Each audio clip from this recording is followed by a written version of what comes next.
I don't know if you can confess a crime that no one ever charged you with. Or mourn a love that, by all definitions, was never supposed to exist. But the silence has become its own kind of accusation, and it's been 6 years now, 6 years. Of carrying this story inside me like a smooth, heavy stone in my pocket. Most days, I forget it's there, lost in the mundane clutter of life.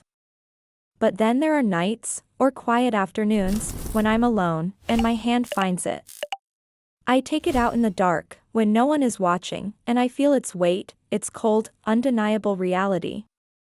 And I remember its cost. He was my professor. Mr. Jensen. And I know how that sounds, I know it's the oldest, most tired story in the book. It's a cliché, a cautionary tale they whisper to freshmen during orientation. The bright-eyed literature student and the charismatic, brilliant man behind the lectern. But the stories never tell you how it really begins. They never tell you that it doesn't start with a plan, or with malice, or with the intent to break a single rule. It starts with something much quieter, much more profound. It starts with being seen. Truly seen, for the very first time.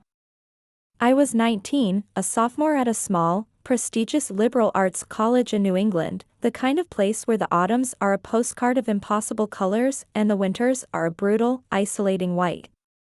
Before him, my life was a fortress of books and academic ambition. I felt like a collection of borrowed ideas and nervous habits, a ghost haunting the library stacks. I had friends, a roommate I liked, but there was a core part of me that felt utterly invisible, a frequency no one else could hear. I was hungry, not for attention, but for meaning. I thought I could find it in the pages of books. Then I walked into his modernist poetry class. Professor Michael Jensen. He wasn't handsome in a conventional way. He was tall and lean, with threads of silver in his dark hair and a perpetual weariness in his eyes that was offset by a sudden, brilliant smile. He spoke about T.S. Eliot and Sylvia Plath not as historical figures, but as troubled, complicated friends he just had coffee with. He unraveled their words until the raw, aching loneliness inside them was laid bare for us all to see, and in that hushed classroom, I felt my own carefully hidden loneliness ache in response. I sat in the front row and took notes as if my life depended on it, because in a way, I felt like it did. His words were a lifeline. The shift was gradual, almost imperceptible. It was nothing you could pinpoint, nothing you could ever report. It was in the spaces between the words. A glance that lingered a second too long when I'd ask a question about Plath's use of imagery. The way he'd say my name, Amelia, slowly, thoughtfully, as if testing the shape of it on his tongue. I started living for those 90-minute classes, for the brief, charged moments of intellectual connection. I used my final paper as an excuse to go to his office hours for the first time. The office was a chaotic sanctuary of stacked books, dusty file cabinets, and the lingering smell of old paper and stale coffee from a dented silver thermos he always carried. I was nervous, my hands clammy, clutching my essay like a shield. We were supposed to talk about Faulkner, but the conversation drifted, as it always would. We wandered from literature into life, into purpose, into a shared feeling that we were both somehow standing on the outside of the world, looking in. He asked me what I wanted to do with my life, not in the parental, "What's your major" sense, but what I wanted to feel. No one had ever asked me that. In his office, I didn't feel like a student. I felt like a person. A whole person. The obsession grew in me like a fever. It was a quiet, desperate, all-consuming thing. I'd find myself choosing my outfits not for boys my own age, but for what I thought he would appreciate, a vintage-style dress, a darker shade of lipstick. I started reading the obscure poets he mentioned in passing, devouring them in the library until 2 a.m., hoping to find another thread to connect us. The campus, once just a collection of buildings, became a map of his potential presence. Every corner I turned, every coffee shop I entered, I half expected to see him, my heart performing a frantic little jump in my chest. This wasn't a crush. A crush is simple, it's light. This was heavy. This had gravity. It was a force pulling every part of my being toward him. One rainy Tuesday in November, the conversation in his office stretched longer than usual. The sun had set, casting long, deep shadows across the room, leaving us in an intimate twilight. We were talking about loneliness, and emboldened by the darkness, I admitted something I'd never said out loud, that sometimes I felt so profoundly alone that it felt like a physical weight on my chest, a hollowness I couldn't fill. He stopped shuffling papers. He just looked at me, his gaze so intense it felt like a touch. And in a low voice, he said, "I know the feeling, Amelia. More than you think." And that was it. That was the moment the invisible, unbreakable boundary between us dissolved into mist. I knew, and he knew that I knew. But he never made a move. He was too careful, too aware of the professional and ethical cliff's edge we were standing on. He was the adult, the one with everything to lose. So I did it. I made the choice. A week later, I saw him walking across the main quad after dark. The first snow of the season had just begun to fall, thick, silent flakes drifting down in the halos of the old-fashioned campus lamps. My heart was hammering against my ribs so hard I thought he must be able to hear it. I called his name. He stopped and turned, a silhouette against the falling snow. I walked up to him, my voice shaking, and I told him I couldn't stop thinking about our conversations. I told him I felt something I couldn't explain. He just watched me, his face unreadable, his eyes searching mine for something. An escape route, maybe. And when he didn't run, I leaned in and kissed him. It wasn't a soft, romantic kiss. It was desperate. It was a question and an answer and a plea all at once. For a moment, he was completely still, a statue in the cold, his body rigid with shock. Then, he pulled away, just for a second, his hands coming up to grip my arms as if to steady himself.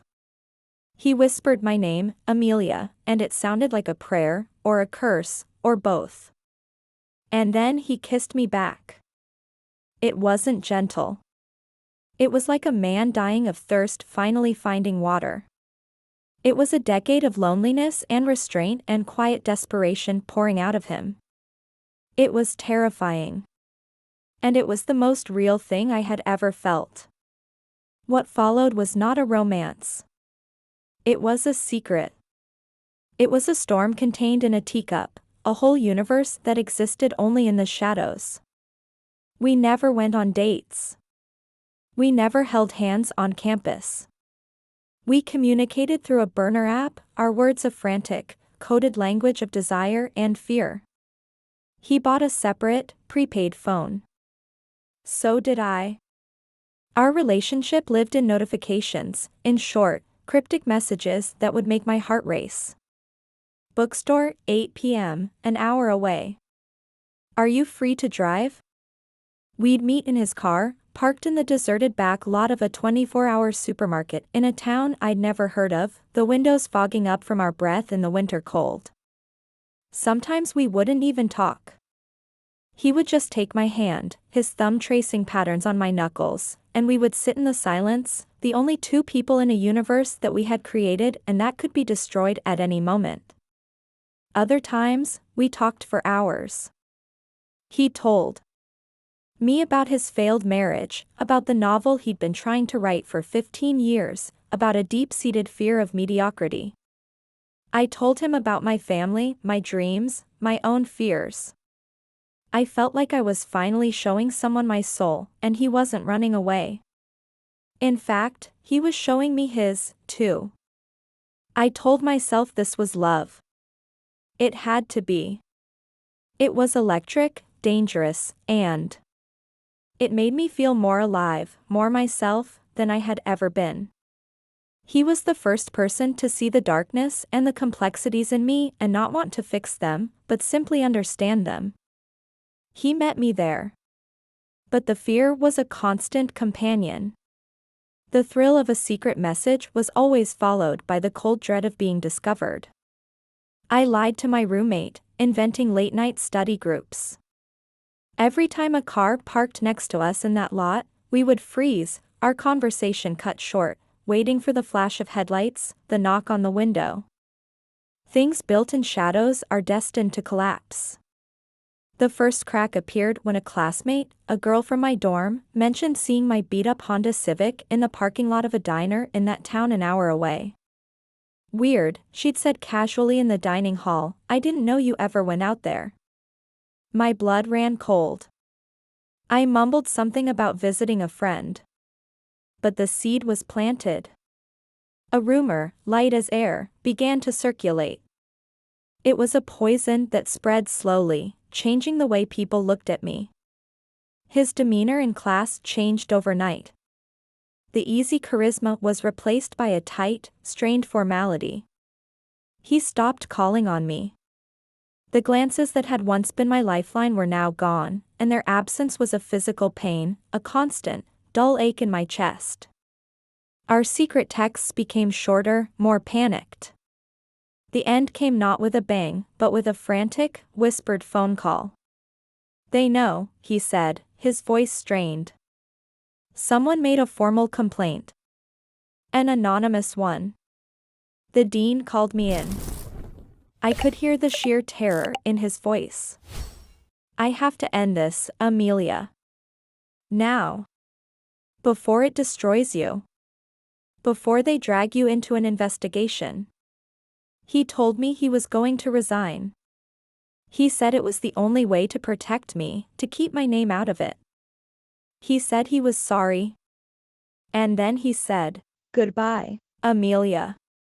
And he hung up. A day later came the campus-wide email. Professor Jensen had resigned, effective immediately, citing personal health reasons. He was gone. Just like that. No final conversation in a parked car. No last look. Just a void. A silence so absolute it was louder than any scream. I was never called into an office. No one ever officially blamed me. He had protected me, just as he'd promised. But I became a ghost story. Whispers followed me down the hallowed hallways of the English department. A professor I once admired, who had been my mentor, suddenly became too busy to meet about my graduate school applications. The students who once saw me as a peer now looked at me with a mixture of pity, morbid curiosity, and contempt. I wasn't Amelia, the promising student, anymore. I was the scandal. The girl who ruined a brilliant man's career. It's been 6 years. I graduated, by some miracle.